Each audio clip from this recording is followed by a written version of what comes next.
everybody? Nick D Virgilio hanging at the Ruoff Music Center in Indianapolis, Indiana. Today's a really cool day. It's the Tears for Fears and Garbage Tour. I'm hanging out with Jamie Wollam, drummer for Tears for Fears, longtime friend, amazing drummer, and he's got this killer A&F drum kit. We're gonna talk drums, and it's great to see you again, man. Great to see you. It's been a long time. It has. I think the last time we saw each other was in Fort Wayne when Tears for Fears played at the Embassy. Yes, and we got to, you met us and we got to come and take an amazing tour of Sweetwater, which was off Very the cool. charts. I couldn't believe the amount of organization and the amount of just overwhelmed. I was overwhelmed. It was beautifully run. Very cool. It's the Google or Apple of music. Yeah, totally. It's incredible. It's great to see you again as well. Well, Jamie, you've been playing drums for a long time, and you recently switched over from another brand to A&F. Correct. So what's it like playing these fantastic drums in this particular situation? It's why did you go to A&F? Yeah, and I'll be honest with you too, and I think that's probably the most common asked question I've had from drummers, of course, but just musicians or fans of the band or people who have known me. I've been with the band 12 years now. Yeah. It was a big switch for me to do, and I'll tell you, it was a switch that was done, and I speak openly about this now. This was a switch that was done entirely upon conversations I had with Rami, Anton, Chris Mead, the people over at Tabor, who's their head builder. I did it sound unheard, right? Sight seen and sound only heard through productions. Like, again, one of your Sweetwater demos, pieces that you did on the Royal Brass kit, was what made me lock in on wanting this particular drum set from them. Nice. Because when you played them, it did something to me sonically that I went, that's it, I want that. And I think that will work in this. But until I'm here doing it, which this started about a month ago, until I was here doing it, incredibly hard to know exactly how it's going to work. So for me, I felt like there was a bit of some chance, but I felt confident knowing and having plenty of conversations with Rami about how these drums are made. The care, the love, the specificity, the attention to detail is like nothing I've ever seen. Totally. And so I was in. And then how it's been so far in 4 weeks, about a month worth of shows so far, been absolutely flawless. And again, you from anyone who's unfamiliar with it, what when you first see these drums, they're strikingly visual, right? Some people call it a steampunk look, a vintage look. People go, no, those are those rusty Civil War drums and whatever, because the look is so striking. But I love that part of it. The aesthetic was just as much what I wanted to be able to capture and get into. And then you play on these things, and it's just mind-blowing. Again, for brass shells, you'd think this would be a big, very bombastic. You even mentioned that too. It's deceptive what you think these might sound like until you sit down and play them, and they're incredibly warm and incredibly round and incredibly full. I agree. They have, like, in a controlled environment, like a studio, they're super powerful, but then just hearing, I got to listen to sound check, which was really cool. We all did. The drums are totally carrying, and that snare is insane. Huge, man. And it sounds killer through the PA. Yeah. And it's really nice up here on stage as well. And that's been the biggest thing, is that the power factor, or the impact factor of these drums is definitely there. But I also feel like there's a warmth and a smoothness to everything that is, I'm just loving, really, really loving. And a lot of that's the combination. Again, it's the type of material, it's the sizes. I believe this is a 24 by 14, which is the first time I've played a 24 since I was probably 17, 16, and it was all about Tommy Lee and Tommy Aldridge and John Bonham, all the big heads. But this is the first time I played a 24, and I have a double pedal, of course, still playing a DW double pedal, which is incredible. But again, they're working. A&F is working on their own pedal. I use but all the other hardware for all the cymbals and the hi-hat stand is all A&F. Yeah, and let's talk about the hardware for a second, because the hardware is the old vintage style. Absolutely. I mean, Rami was really big on making those, and he made some incredible stuff. So how is it holding up in real world touring life? So far, it's been unbelievable. And again, as we talk openly and honestly, one of my possible apprehensions was, had nothing to do with if the drums would hold up or how they would project, or how, again, we're playing outdoor venues here, large outdoor amphitheaters. I was a little concerned that the hardware, done in an old, sort of a vintage style, but that it would be a bit too thin, maybe a bit, and have some problems or durability. These things are rock solid, I didn't man. see anything shaking around or anything. The only thing that shakes when I play a little bit is the movement in the floor toms. Okay. But I like that, and it's because the way the feet have sort of an open air to the bottom of the rubber. Right. It gives it a little bit of motion, but I actually think that lets the drum sort of resonate and breathe too, which I think is beautiful. Sure. So the hardware's been absolutely stellar. I've not had a single, like I said, I've been out since rehearsals, about 5 weeks now total, and I've not had any issues. It's been incredible. So Jamie, one thing that I think is a super cool combination is the A&F drums, their sound, their look, and then you have Paiste cymbals all around your kit. Yeah.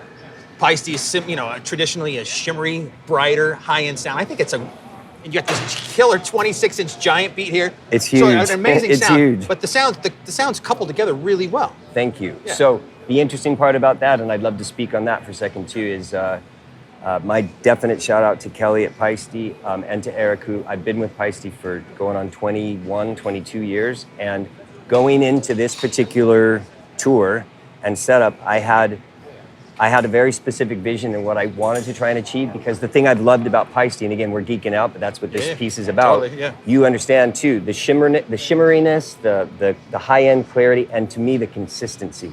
I think there's amazing cymbal makers in all of the majors, and even a lot of the boutique, Sure. amazing cymbals.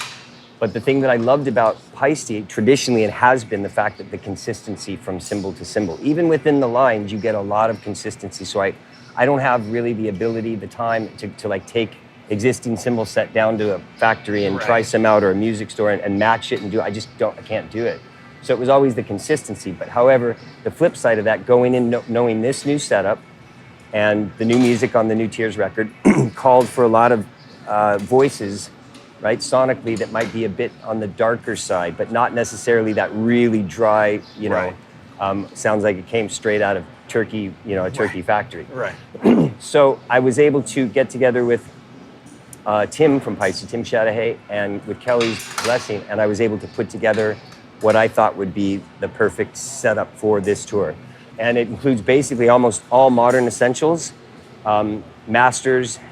This, like I said, the 26, which again, this giant beat I saw at a music store in Vancouver about a year and a half ago in the store, and I wanted to buy it sight right there on the site, and I thought, wait a minute, I'm gonna cool my jets here, and I want to talk to Kelly about it and see if it, and so anyways, they ended up, I said, I really want to take this out. I think it would, because I've always loved that.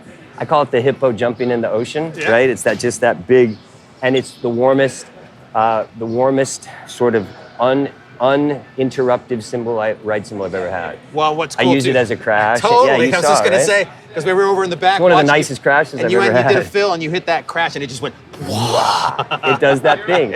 So, and all of them tend to have that tonality to them, a bit darker, a bit shorter in their sustain, and a bit lower key on the high end, and which I love. It's just getting used to how it feels. Sure. Getting used to and again, electronics. We talked a little bit about that. I'd love to. Definitely, because back in the day, 'cause I did the Tears for Fears gig for a while. I didn't have any I was going to say, I was waiting if I was going to jump on that and go, that's okay. I hope people understand here what this means for you and I to be good. talking about. It's incredible, because first time I ever saw Tears was you playing drums too, and I was just that's cool. blown away. So it's so much respect and admiration. So Same here, man. Yeah, Totally right back at you. I love it. But what I was saying is that I used like percussion and stuff to make something. I didn't have any electronics at all around the kit. Yeah. Except, gosh, back in the old days when I first got the gig in '95, I triggered a few things, and it was such a It was such a new technology, right? Or just we had to take out inconsistent. samplers just to trigger a snare. Anyway. Yeah.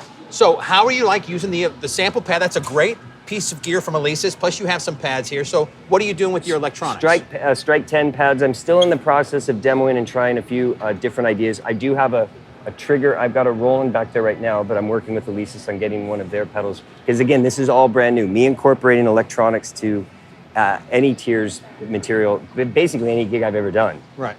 This is all brand new. So to bring it into what I've typically been used to doing, a fully acoustic set.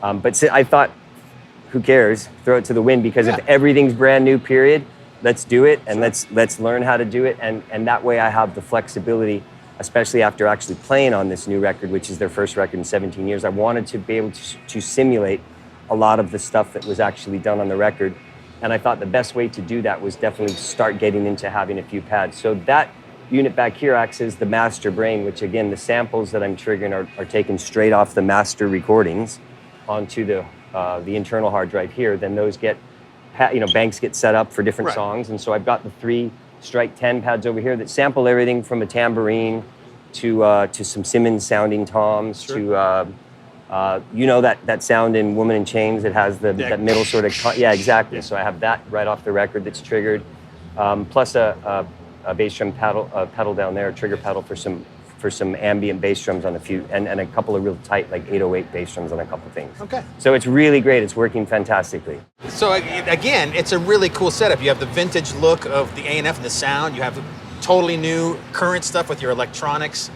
Classic Paiste cymbals. So you got a really cool drum kit setup. It's a very, very unique and one that I feel it's the first time in my professional career, and really it's come full circle. When I was 13 and wanted to have a drum set like whoever I was, and of course we all go through that. Right. I want to have the kit. I was really into Stuart Copeland, so I wanted the kit to represent that. I was really into Bonham, so I was really into whatever. This is the first time that I feel like I've put the kit together in the way that I wanted it, sort of like you do when you were a kid. I had the ability and made the effort to build it sort of from the ground up how I wanted it to be, and I'm blown away. I still, when I walk out here to play it every night, I get tingly and I get the flutters, and it has nothing to do with that. It has to do with getting a chance and a little bit of fear around it because it's all still really new.